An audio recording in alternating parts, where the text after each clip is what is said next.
Hello, this is Wretha, and I've just spent, probably 30 minutes doing 2 videos on YouTube, and for whatever reason, they just didn't work. And a couple, a minute or so in, they kind of froze with me in my mouth in a weird position. The audio continued, but not the video. So if you were following me on YouTube and you got a couple of notices that I've uploaded stuff and then you went there and it's gone, well, that's because I don't want videos of me doing this for like minutes at a time while the audio continues.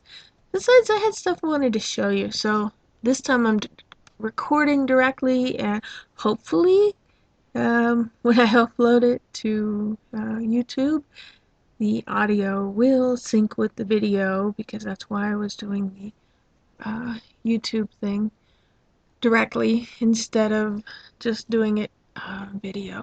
So anyway, I haven't done a video in a long time and thought it would be kind of fun to put a little video up for you guys and talk about some of the things that I've been doing. And let's see. Oh, okay, let's do this first. Went into town a few weeks ago with my friend, big town, the one that's 3 hours away, and I bought these. Now, the color isn't showing up very well. This is really a bright, bright, bright neon pink and a safety orange with the black and white. And I had these at Target, and they were in the clearance bin. I think it's obvious why. Oh, I might wear these, but I've got something much more fun to do with them. Uh, Anyway, I think they were like $1.99 a pair, so I bought 2 pair. I bought the pink one. I also bought a blue and a purple pair. And what I'm doing with these, I'm going to make rabbits. This was supposed to be an Easter thing, but I ended up not getting them off, not getting them done in time. But I am working on those for my 2 grandkids. The pink one is for Maylin, also known as May May, my little girl. And this one is for Braden, my new grandson. And Chrissy won't appreciate it, not for a while, but I'm hoping maybe they survive and become a keepsake or something from Grandma. Anyway, I got these books, and they're all about making sock creatures, and this one's real easy. It's a rabbit, obviously, and so here's the heel. The heel becomes the face. This is the part where you would put your foot, and what you do is you turn it inside out, you sew this V, and you leave a little space in between, and you cut it out, cut the space. That makes the ears. You turn it inside out, and you put some little eyes on here.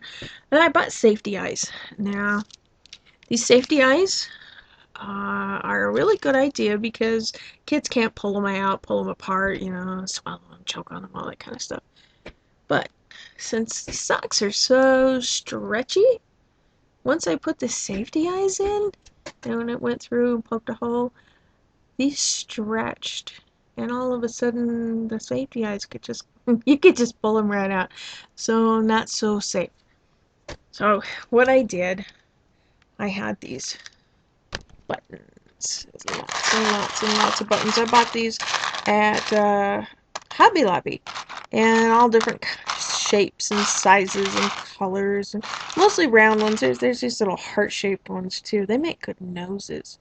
They only had pink and green ones in there. I wish they had like black. No, I'm sorry, blue and green. I wish they had pink, but anyway. But you can take these little black ones here, and they're kind of neat because they have this little indent in them. If you can see this little indent, and there's these other buttons in there. I don't do this good, and they actually fit right into this indent. So it kind of looks like an eye. And then what I do is I take another button, it's the same size as the black buttons, and I sew it on the inside, sew the black button on the outside, and sandwich it together. And I sew it really, really tight so that they pretty much have to destroy the toy to get to it. Of course, if they're anything like I was growing up, that's what I did. I destroyed toys because, you know, those little dolls that had the little thing you pulled and the little string, and then it said, you know, stuff like, Mommy, I love you, feed me, change me, hug me, love me, whatever all they said. Well, I thought there was a little record inside, and I was going to get the record out. So I'd tear my dolls up. Never could get the doll back together, get it right. Needless to say, my parents thought I was a pretty destructive kid. I just was very curious. I wanted to know how things worked. So, here is a finished sock creature. So, it's obviously a rabbit. His little eyes, and embroidered nose and mouth, and whiskers, and his little legs. This would be actually the top of the sock. It would go like that. This would be the part you put your feet in. There's the heel. I didn't want to sew on his arms because I thought, you know, if there's a weakness in it anywhere, that could be a place I could pull it apart. So instead, I did this little trick that I saw in one of my books, and you kind of make it be, you sew it so that it looks like he's got his hands in his pocket. And I may take some black thread, like I did up here, and just kind of outline this a little bit, make it look a little more like arms.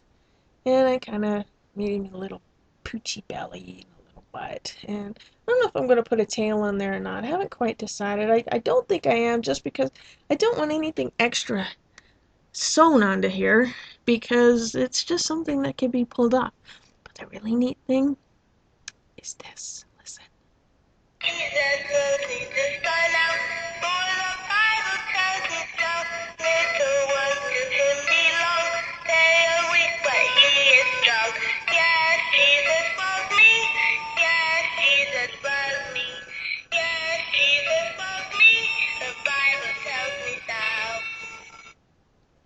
That's embedded in here, and hopefully my little grandkids won't get so inquisitive that they'll tear this little guy up to get to it.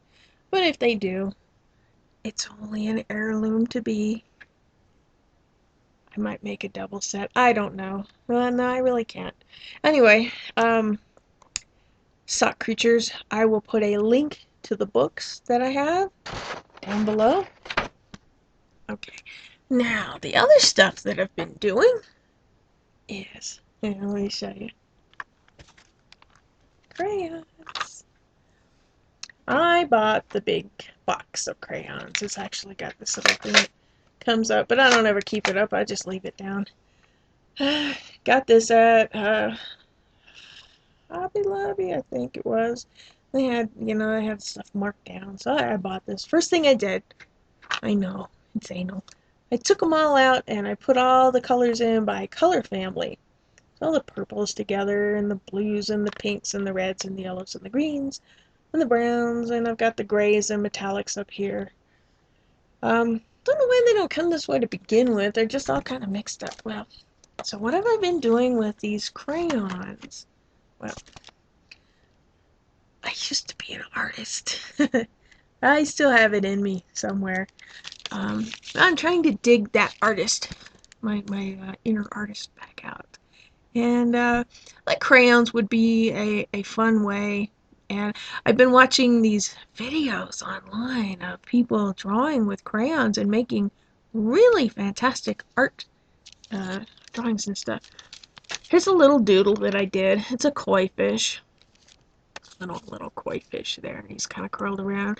And I've noticed that traditionally the pictures and the drawings and stuff you see of the koi, you see them from the top as if you're standing above the pond looking in, which is how you would normally see it. And if you look right here, yeah, that's my bug. And the bug is driving into the koi. I was just doodling, so. Next thing I did was got a little more serious. Downloaded some pictures, and that one is an orchid, a lady slipper orchid. And again, I apologize that the color's not that great. It's just not picking up the color. But here's the other flower I did. It's a pansy. I actually wasn't real happy with it as I was doing it, but as I look at it, you know, a few days later, it's looking fairly decent. not bad for somebody that hasn't drawn or sketched or even doodled much in years. So here's one of my real drawings, if you could call it that. Um, First I realized crayon is not a real serious medium. You don't find too many real artists using crayon. But here's a koi fish, again looking from the top, and it has the little water lilies, lily pads. And I did it, well, like it was in the picture. I always think of lily pads as green, but this particular artist did his or her, whatever the person, whoever this person was, they did them in kind of a browns. So I followed the color scheme.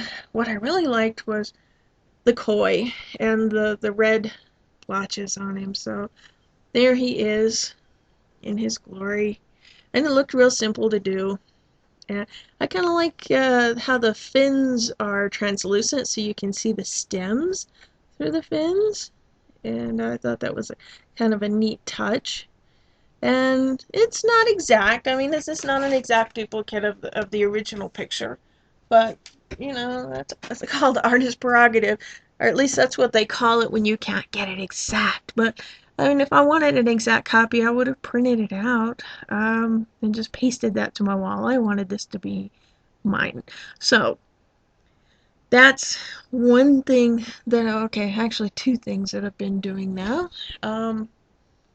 The other thing is got this book from MD Creekmore, and those of you who follow my blog should know who Creekmore is. He's a really nice guy, and he wrote this book, the second book, I believe, that he's written. This one's called 31 Days to Survival.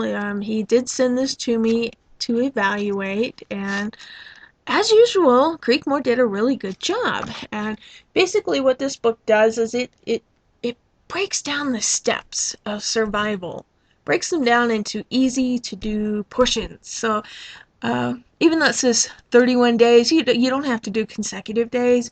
You can work on it, a couple of times a week.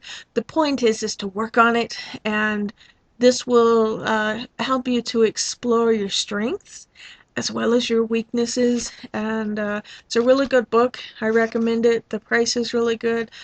Uh, you can get it on Amazon, and I'll have a link below to get it. And I'll be publishing. Oh, I also published a review on Amazon. So if you would go there and check out my review, and if you like it, if you love me, give me a little thumbs up. Tell me, tell me that you liked it.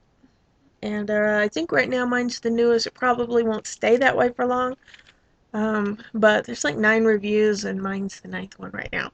So just go there, check it out, and if you're wanting to know how to do things that are going to help, um, it's easy to do. Creekmore really breaks it down and makes it easy. Okay. The other thing that I've done, I've talked about this on my blog, is the Periogen. Now, this stuff is great.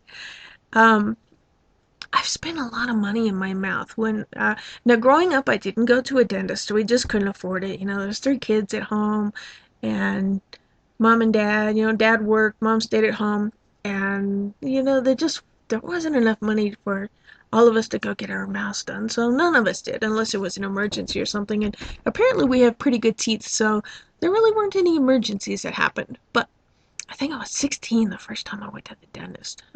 He was mean too, which went a long way towards making me not want to go back to the dentist. So, as an adult, I decided I wanted braces. Because see these little guys right here? They used to be up here and sticking down. I had fangs. I didn't have enough room in my mouth. Yeah, this mouth for all my teeth. So, I spent probably close to $10,000 on braces and getting, I'd got all my wisdom teeth pulled out. I'd have 2 more teeth pulled to make room for these guys. And, they're not bad. They're not perfect, but I didn't want perfect. I just wanted to be able to smile without, feeling self-conscious about my mouth. And So, like I said, I spent a lot of money in a lot of years. So I was probably from about 24, 25, something like that, to, well, anyway, I think I wore braces for like 4 years. And being an adult, I had to pay for them out of my own pocket. My health insurance, my dental insurance wouldn't pay for the braces part. So, but I had a great orthodontist. And so anyway, after I got them taken out, the braces taken off, and I kept up with my teeth pretty good, going and getting the cleanings and all that. But my dental hygienist, whom I adored because she took care of me like no other, she moved away.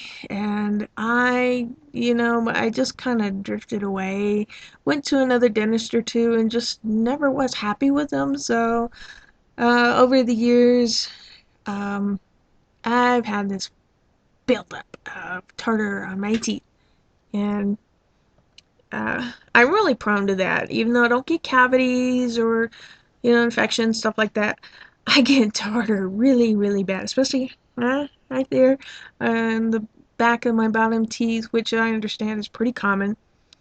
Um, so anyway, uh, I've been wanting to get that taken care of, but I don't have the money or insurance anymore. I don't have the money to go see a dentist, and I know what they're going to do. They're going to want to do, the scaling and scraping, and I mean, they're going to want to do some major stuff in there. I don't want them doing that. I can't afford it, and I don't have the money or the time for that. So, I have been actively scouring the web, trying to find stuff that would, actually help remove tartar, and well, there really isn't anything out there until Periogen came along. And basically all you do is you put a little scoop of this, has a little teeny scooper inside. This bottle lasts a long time.